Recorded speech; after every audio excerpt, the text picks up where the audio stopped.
નમસ્કાર મિત્રો, આપણે કાલે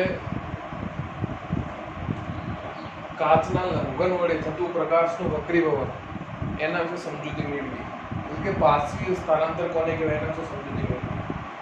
ત્યારબાદ આપણે પ્રકાશના વક્રીભવનના નિયમોનો અભ્યાસ કર્યો. થોડો ફરીથી એકવાર યાદ કરાવી દઈએ તો કે પ્રકાશનું વક્રીભવન એટલે કે શું, કે જ્યારે કોઈ પ્રકાશનું ત્રાંસુ કિરણ એક માધ્યમમાંથી બીજા માધ્યમમાં દાખલ થાય ત્યારે તેની ઝડપ બદલાવાથી તેની દિશામાં પરિવર્તન થાય છે, દિશા બદલાય છે. તો આ જે દિશા બદલાવાની જે ઘટના છે પ્રકાશની, તો એને શું કહેવામાં આવશે? પ્રકાશનું વક્રીભવન કહે છે. વક્રીભવનના બે નિયમો છે. એક તો આપાત કિરણ, વક્રીભૂત કિરણ અને આપાત બિંદુની સપાટીએ દોરેલો લંબ, એ ત્રણેય એક જ સમતલમાં આવેલા હોય. બીજા નંબરનો કે આપાત કોણનો સાઇન અને વક્રીભૂત કોણનો સાઇન, એ બંનેનો ગુણોત્તર હંમેશા કેવો હોય? અચળ.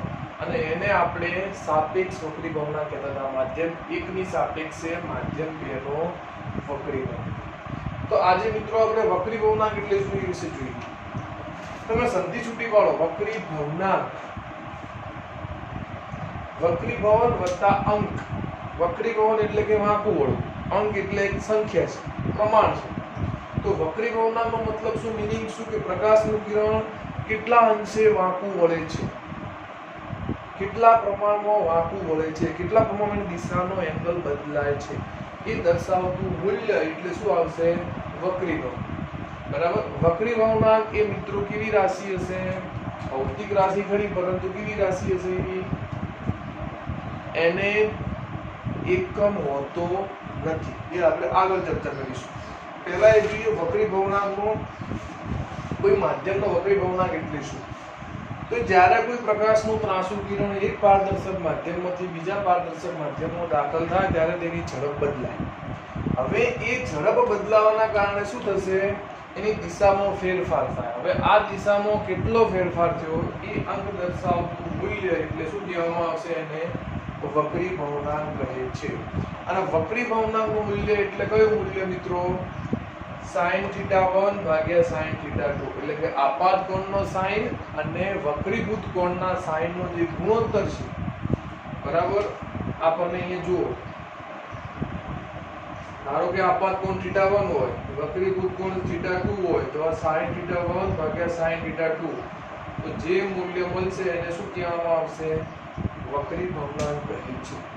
બરાબર. આ એની સિમ્પલ વ્યાખ્યા છે. હવે આપણે આગળ જોઈએ એમાં સાપેક્ષ વક્રીભવનાંક અને બીજું આવશે નિરપેક્ષ વક્રીભવનાંક. સાપેક્ષ એટલે બે માધ્યમ આપેલા હોય, એમાં એક માધ્યમનો બીજા માધ્યમની સાપેક્ષ, બરાબર, એની કમ્પેરમાં, અથવા બીજાનો પહેલાની કમ્પેરમાં, એ સાપેક્ષ વક્રીભવનાંક કહેવાય. નિરપેક્ષ કોને કહેવામાં આવે? સ્વતંત્ર. એટલે એ હવાની સાપેક્ષે થાય, અને હવા શબ્દ આવતો નથી. તો એના માટે ધારો કે મેં એક આકૃતિ દોરી છે. આ એક હવાનું માધ્યમ છે કે જે માધ્યમ 1, અને આ બીજું માધ્યમ છે કાચનું માધ્યમ, જેને આપણે માધ્યમ નામ આપ્યું 2. આનો વક્રીભવનાંક હશે η1, આનો વક્રીભવનાંક હશે η2. આ બંનેને જુદી પાડતી સપાટી એટલે શું થશે? આ AB સપાટી. હવે આપણે જાણીએ છીએ કે જ્યારે કોઈ પ્રકાશનું ત્રાંસુ કિરણ હવામાં પ્રસરતું હોય ત્યારે એની ઝડપ કેટલી હોય? v બરાબર 3 × 10⁸ મીટર પ્રતિ સેકન્ડ. હવે જ્યારે આ પ્રકાશનું કિરણ વક્રીભવન પામી અને બીજા માધ્યમમાં દાખલ થાય, એટલે કે કોઈ કાચ, પાણી, ગ્લિસરીન, કોઈ પણ અન્ય માધ્યમમાં દાખલ થશે ત્યારે શું થશે? એની ઝડપમાં ઘટાડો થાય. આપણે વક્રીભવનાંકની વ્યાખ્યામાં ઘણી વાર જોઈ. ઝડપમાં ઘટાડો થાય તો જ એની દિશામાં શું થશે? પરિવર્તન થાય, થોડો ફેરફાર થાય, બદલાય. એની મૂળ દિશા કરતા શું થશે? થોડી આધી પાછી થશે. બરાબર. તો અહીંયા આ ધારો કે PQ કિરણ જે હવાના માધ્યમમાંથી કાચના માધ્યમમાં દાખલ થાય છે, અને આ બે માધ્યમોને છૂટી પાડતી સપાટી એટલે કે AB. તો આ PQ ત્રાંસુ કિરણ એ કયો બિંદુ આગળ AB સપાટી ઉપર θ1 જેટલા આપાત કોણે શું થશે? આપાત થાય છે હવામાંથી કાચમાં. તો અહીંયા શું થશે? એની ઝડપમાં ફેરફાર થવાથી ઝડપ બદલાય એટલે શું થશે? દિશા બદલાશે. તો આ દિશા બદલાય. ટૂંકમાં PQ કિરણ એ θ1 જેટલા કોણે આપાત થઈ અને θ2 જેટલા કોણે શું થશે એ પરાવર્તન વક્રીભવન પામશે અને આપણને QR શું મળશે વક્રીભૂત કિરણ મળશે તો આ શું થયો આપાત કોણ અને θ2 શું થયો વક્રીભૂત કોણ હવે હવાના માધ્યમમાં PQ કિરણ પ્રકાશનું ત્રાંસુ એની ઝડપ કેટલી હશે ધારો કે v1 અને સ્વાભાવિક છે કે એની ઝડપ શું થશે જ્યારે વક્રીભવન પાવો તેની ઝડપમાં શું થાય ફેરફાર થાય ટૂંકમાં બીજા માધ્યમમાં જાય ત્યારે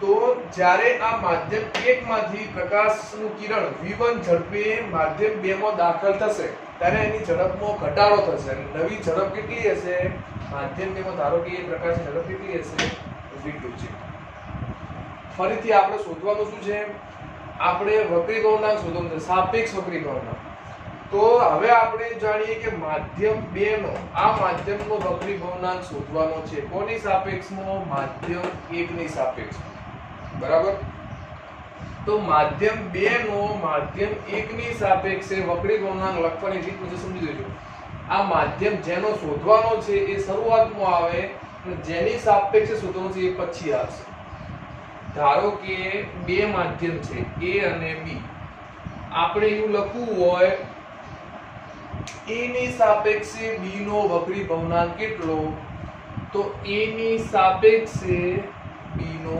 વક્રીભવનાંક અથવા એવું પણ બોલે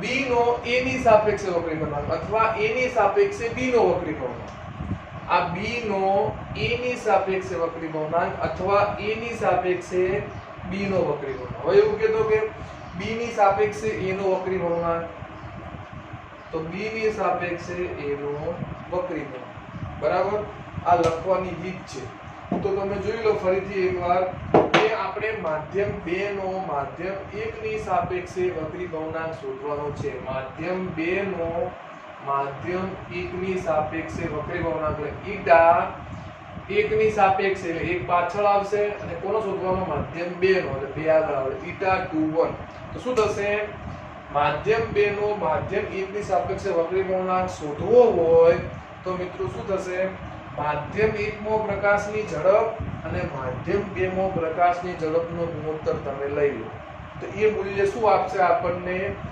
માધ્યમ 2 નો માધ્યમ 1 ની સાપેક્ષે વક્રીભવનાંક આપશે બરાબર ટૂંકમાં બે અલગ અલગ માધ્યમ હોય એમાં પ્રકાશની ઝડપ પણ અલગ અલગ હોવાની તો આ બંને ઝડપનો તમે ગુણોત્તર લેશો તમને શું મળશે સાપેક્ષ વક્રીભવનાંક મળશે એટલે કે અહીંયા માધ્યમ 1 માં પ્રકાશની ઝડપ કેટલી હતી v1 તો આ v1 ઉપર આવશે જેની સાપેક્ષ શોધવાનો છે એની ઝડપ શું આવશે અહીંયા ઉપર આવશે બરાબર આ છેલ્લે આવે છે એની ઝડપ કેવી આવશે ઉપર આવશે અને જેનો શોધવાનો છે એની ઝડપ કેટલી આવશે v2 ની હવે મેં તમને કીધું હતું કે વક્રીભવનાંક એક એવી રાશિ એકમ રહિત છે અને એકમ હોતો નથી તમે જુઓ ઉપર પણ વેગ છે નીચે પણ વેગ છે વેગનો એકમ શું થાય મીટર પ્રતિ સેકન્ડ નીચે પણ મીટર પ્રતિ સેકન્ડ એટલે શું થશે ઉડી જશે એટલા માટે કહેવાય છે કે વક્રીભવનાંક કેવી રાશિ હશે એકમ રહિત રાશિ છે બરાબર ફરીથી એકવાર સમજી લો અહીંયા આપણે PQ કિરણ θ1 જેટલા કોણે આપાત થાય છે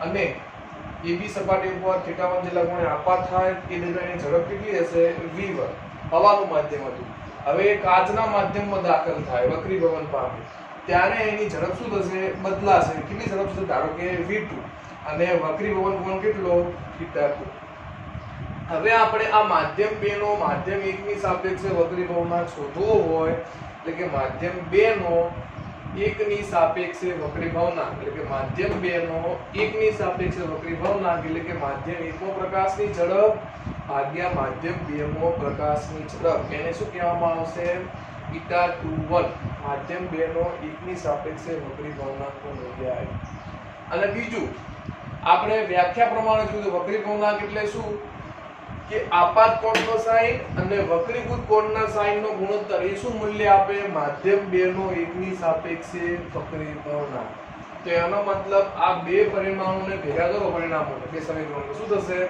માધ્યમ 2 નો 1 ની સાપેક્ષે વક્રીભવનાંક આપણે શોધવો હોય તો આપણે v1 ભાગ્યા v2 પણ લખી શકીએ, sin θ1 ભાગ્યા sin θ2 પણ લખી શકીએ. આ જે JEE અને NEET ની એક્ઝામો આવે એમાં કન્ફ્યુઝન માટે આવા પ્રશ્નો પૂછાય MCQ માં. તમને અમુક વાર થીટા આપેલા હોય, અહીંયા ખૂણાના મૂલ્યો આપેલા હોય, બરાબર, ને પછી એવું કે તમે એનો સાપેક્ષ અતિક્રમણાંક શોધો, તમે આના ઉપરથી પણ શોધી શકો. અથવા તમને આના મૂલ્ય આપેલા મેં કીધું કે માધ્યમ 1 માં પ્રકાશનો વેગ શોધો, તો આ બંનેને સરખાઈને તમે આનો ઉપયોગ કરી શકો. હજી આના ઉપરથી એક બીજું સૂત્ર પણ આવશે કે ટૂંકમાં આ સૂત્ર મોસ્ટ ટાઈમ દાખલાઓ માટે, બરાબર, તમે ધ્યાન રાખો. એક બે નો એકની સાપેક્ષે વક્રી ભવનાંક એટલે કે θ1 ભાગ્યા θ2 અને v1 ભાગ્યા v2. હવે એવી રીતે શું તમે શોધો? ધારો કે માધ્યમ 1 નો 2 ની સાપેક્ષે વક્રી ભવનાંક શોધવો હોય તો આને ઉલટાઈ દો, v2 ભાગ્યા v1. તો અહીં શું થશે? sin θ2 ભાગ્યા sin θ1, બરાબર. ટૂંકમાં આખું આ તમે એક સૂત્ર યાદ રાખશો એટલે તમને સરળતા પડશે. ફરીથી એકવાર જોઈ લો કે અહીંયા આકૃતિમાં AB સપાટી છે કે જે બે માધ્યમ 1 અને માધ્યમ 2 ને છૂટા પાડે. માધ્યમ 1 હવાનું માધ્યમ, માધ્યમ 2 કાચનું માધ્યમ.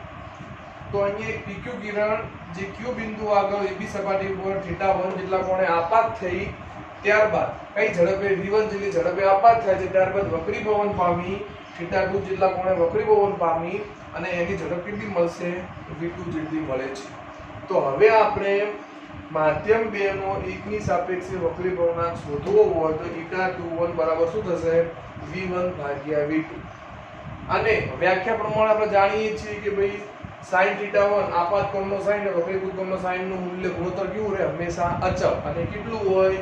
θ21 જેટલું. એટલે કે માધ્યમ 2 ની 1 ની સાપેક્ષે વક્રીભવનાંક જેટલું. એટલે શું થશે? sin θ1 ભાગ્યા sin θ2. તો તમે ત્રણેયને સરખાઈ દો આ બંને સમીકરણ. શું મળશે? θ21 બરાબર sin θ1 ભાગ્યા sin θ2 બરાબર v1 ભાગ્યા v2. હવે આ આપણે 2 નો 1 ની સાપેક્ષે લીધો.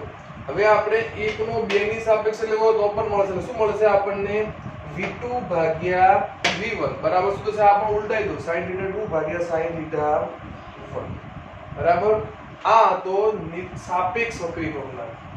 હવે આપણે જોઈએ નિરપેક્ષ, એટલે કોઈ પણ એક માધ્યમને એમ કીધું હોય કે તમે કાચનો નિરપેક્ષ વક્રીભવનાંક શોધો, અથવા એને કહેવાય સાદો વક્રીભવનાંક શોધો. કાચનો વક્રીભવનાંક કેટલો? તો નિરપેક્ષ શબ્દ આવે એનો મતલબ કે એ કોની સાપેક્ષે હશે? શૂન્યાવકાશ. શૂન્યાવકાશ એટલે કે સામાન્ય રીતે કહીએ તો હવા. હવાની સાપેક્ષે આપણે એના વક્રીભવનાંક શોધવા. એટલે કે આપેલ માધ્યમનો શૂન્યાવકાશની સાપેક્ષે વક્રીભવનાંક એ તે માધ્યમનો નિરપેક્ષ વક્રીભવનાંક કહેવાય. નિરપેક્ષ વક્રીભવનાંક એટલે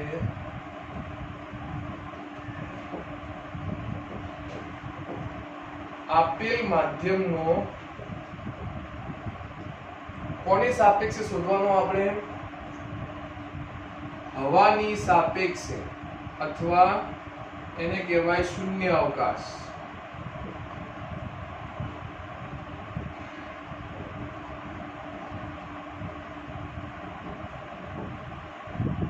તમે કોઈ પણ માધ્યમ લઈ લો, કાચ, પાણી, ગ્લિસરીન, હીરો, ગમે તે માધ્યમ લઈ લો, એનો તમે હવાની સાપેક્ષે વક્રીભવનાંક શોધી નાખો એટલે શું મળશે? તમને નિરપેક્ષ વક્રીભવનાંક મળી જશે. તે શૂન્યાવકાશમાં પ્રકાશની ઝડપ અને આપેલ માધ્યમમાં પ્રકાશની ઝડપનો ગુણોત્તર છે, બરાબર. હવે આપણે કોની સાપેક્ષે શોધવાનો છે? હવાની સાપેક્ષે. પહેલા શું હતું? માધ્યમ, આ સૂત્ર યાદ રાખો, માધ્યમ 2 નો 1 ની સાપેક્ષે વક્રીભવનાંક એટલે કે v1 ભાગ્યા v2 આવતું. અને કોઈ પણ પ્રકાશ હોય એ ક્યાંથી પ્રવેશ કરે? હવામાંથી પ્રવેશ કરશે. એટલે ટૂંકમાં ધારો કે આપણે કોઈ માધ્યમ આપેલું છે m માધ્યમ,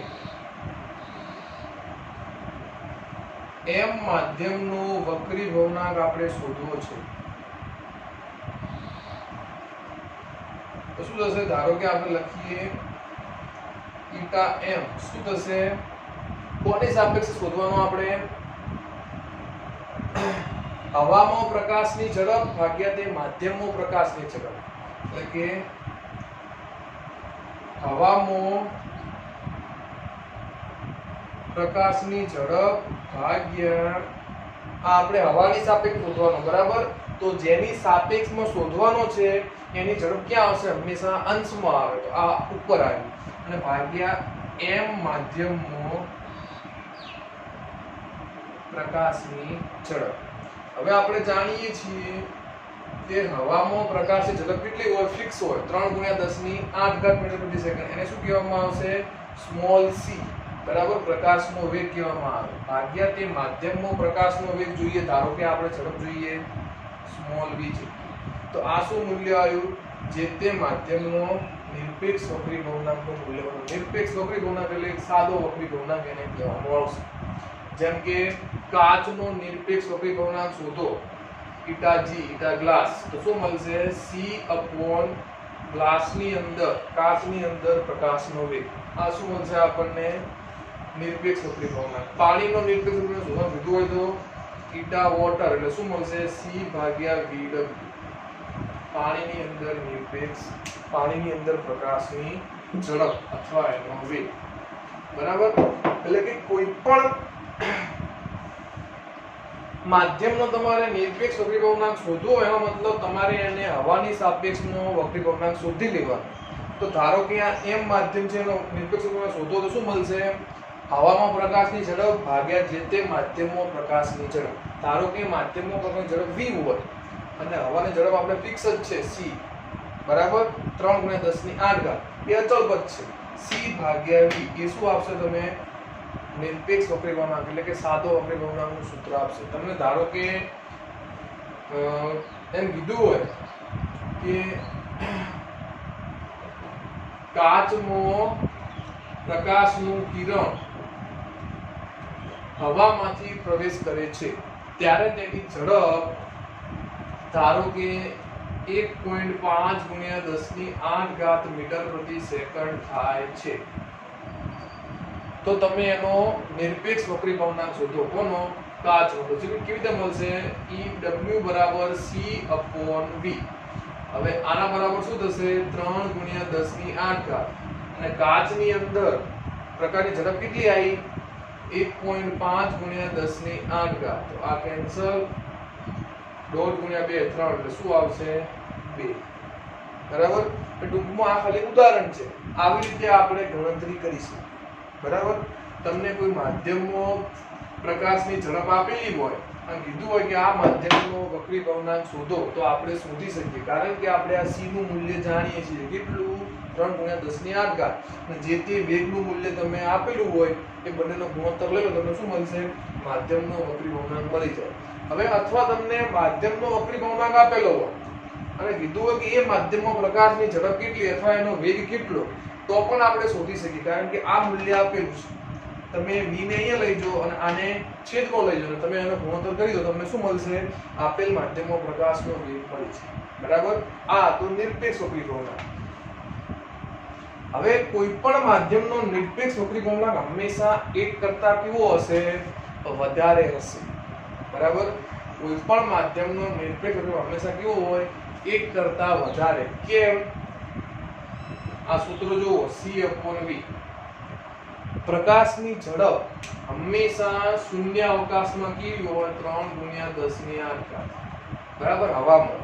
જ્યારે તે કોઈ માધ્યમમાં એન્ટ્રી મારે ત્યારે એની ઝડપમાં હંમેશા ઘટાડો થાય. યાદ રાખો, ક્યારે પણ આ ઝડપ કોઈ માધ્યમમાં એન્ટર થાય ત્યારે વધે નહીં, બરાબર? આનાથી હંમેશા ઓછી જ થાય. એટલે ટૂંકમાં આનાથી પદ ઓછું હોય, અંશથી છેદ નાનો હોય, તો હંમેશા એ મૂલ્ય, એ ગુણોત્તર કેવો આવશે? ગ્રેટર ધેન 1, બરાબર? આ જે c નું મૂલ્ય શું આવશે? હંમેશા પ્રકાશ માટે આ જે c હશે ગ્રેટર ધેન v, બરાબર? આ જે v હશે હંમેશા આ પ્રકાશના વેગ કરતા કેવો હશે? નાનો હશે. માધ્યમમાં પ્રકાશની ઝડપમાં હંમેશા ઘટાડો જ થાય. આથી આ વક્રી ભવનનું મૂલ્ય આ c upon v નું ગુણોત્તર શું થાય? c upon v greater than 1. તો આના બરાબર શું મુકાય? ઈટા એટલે ગ્રેટર ધેન 1. તમે ગણિતમાં સારા જોઈ શકશો. જુઓ ફરીથી એકવાર જોઈ લો. હંમેશા પ્રકાશની ઝડપ એ માધ્યમમાં પ્રકાશની ઝડપ કરતાં કેવી હોય? વધારે જો. તો આનો ગુણોત્તર તમે લઈ લો C/V, એ હંમેશા કેવો થશે? 1 કરતા મોટો થાય. આના બરાબર શું લખાય? જે તે માધ્યમનો વક્રી ભવનાંક. તો એનો મતલબ જે તે માધ્યમનો વક્રી ભવનાંક હંમેશા કેવો હશે? 1 કરતા મોટો હશે. તો આના પર તમે મિત્રો કહી શકો હવાનો વક્રી ભવનાંક કેટલો? હવામાં પ્રકાશની ઝડપ કેટલી? 3 × 10⁸ બરાબર. અને ઓરિજિનલ પ્રકાશની ઝડપ કેટલી? 3 × 10⁸. તો આ બંને બધું ઉડી જશે. એટલે હવાનો વક્રી ભવનાંક કેટલો? 1. આ યાદ રાખો. બરાબર. હવાનો વક્રી ભવનાંક કેટલો આવશે? હંમેશા 1. કારણ કે હવામાં પ્રકાશની ઝડપ એ શૂન્ય અવકાશમાં પ્રકાશની ઝડપ જેટલી હોય. બરાબર. 3 × 10⁸ બંને ઉડી જશે અંશ ને છેદ. એટલે શું વધશે? 1. એટલે હવા માટે વક્રી ભવનાંકનું મૂલ્ય કેટલું આવશે? 1 આવશે. મૂળ હવા અને બીજા ઘણા બધા માધ્યમો લઈ લો તમે, તો એના માટે હંમેશા વક્રી ભવનાંકનું મૂલ્ય કેટલું આવે? 1 કરતા વધારે જ આવે. એટલે વક્રી ભવનાંક હવા અને બીજા માધ્યમો બધા આવી ગયા. એના માટે વક્રી ભવનાંકનું મૂલ્ય હંમેશા કેવું હશે? 1 કરતા મોટું જ હોય. 1 અથવા 1 કરતા મોટું. 1 કરતા ક્યારે પણ નાનું હશે નહીં. હવે અલગ અલગ માધ્યમો હોય એ આપણે યાદ રાખવાની જરૂર નથી, પણ એ માધ્યમોના વક્રી ભવનાંકો આપેલા છે કે જેમ કે હવા એનો વક્રી ભવનાંક છે 1. પછી બરફ એનો વક્રી ભવનાંક આવે 1.31.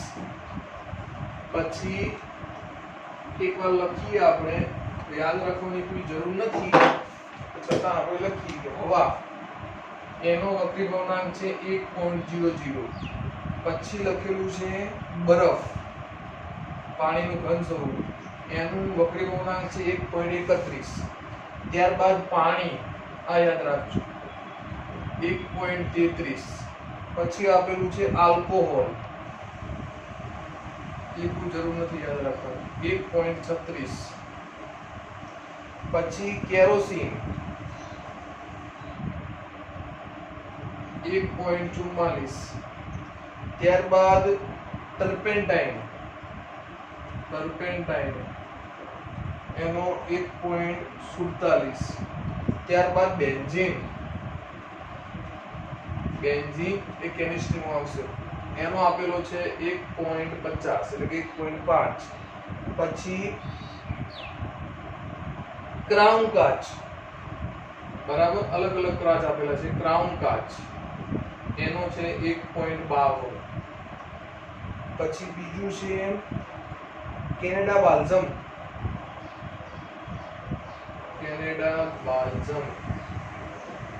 એનો 1.54. પછી ખનિજ મીઠું 1.54. પછી હીરો સૌથી વધારે છે, હીરો એનો વક્રી ભવનાંક છે 2.42.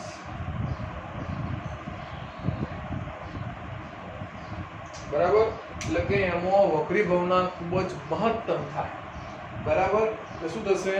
એ આપણને જગારા મળશે, ચમકતો દેખાય. બરાબર. એમાં વક્રી ભવનાંક વધારે થતું હોવાથી ખાલી યાદ રાખવાનું, કાચનો વક્રી ભવનાંક લગભગ આવશે 1.5 મોટા ભાગે. પાણીનો આવશે 1.33. 1. તમે 3 પણ કહી શકો. હવાનો આવે 1. આ મુખ્ય 3 જેટલા યાદ રાખવાના, બીજા કોઈ યાદ રાખવાની જરૂર નથી. બરાબર. હવે આપણે આવતા વિડીયોમાં પ્રકાશીય ઘટ માધ્યમમાંથી પ્રકાશીય પાતળા માધ્યમમાં જ્યારે પ્રકાશનું કિરણ વક્રી ભવન પામે ત્યારે લંબથી દૂર કેમ જાય અને લંબ તરફ કેમ આખું લઈ જતું. જેમ કે તમે મેં આપની વાત સમજાવ્યું, આ કાચનો પ્રિઝમ હતો એ આવી રીતે આમ વક્રી ભવન પામે. તમે આ લંબ દોર્યો તો જ્યારે એ હવામાંથી કાચમાં આવ્યું ત્યારે લંબ તરફ આવ્યું, વક્રી ભવન પામ્યું. અને ત્યારબાદ એ કાચમાંથી હવામાં ગયું ત્યારે લંબથી દૂર ગયું. આનું શું કારણ છે? આના ચોક્કસ નિયમો છે મિત્રો, કે જ્યારે પ્રકાશનું કોઈ કિરણ, પાતળું માધ્યમ કહેવાય અને આ ઘટ માધ્યમ, આ ફરી પાછું પાતળું. જ્યારે કોઈ પ્રકાશનું કિરણ પાતળા માધ્યમમાંથી ઘટ માધ્યમમાં આવે ત્યારે તે હંમેશા લંબ તરફ પામતું હોય, વક્રી ભવન પામ્યા બાદ. અને ઘટમાંથી જ્યારે પાતળામાં જાય ત્યારે લંબથી દૂર જાય. એટલા માટે આવી રીતે આપણે એની વક્રી ભ્રમણની દિશા દર્શાવી. બરાબર? તેનો આપણે કાલે ખૂબ ઊંડાણપૂર્વક અભ્યાસ કરીશું. નમસ્કાર.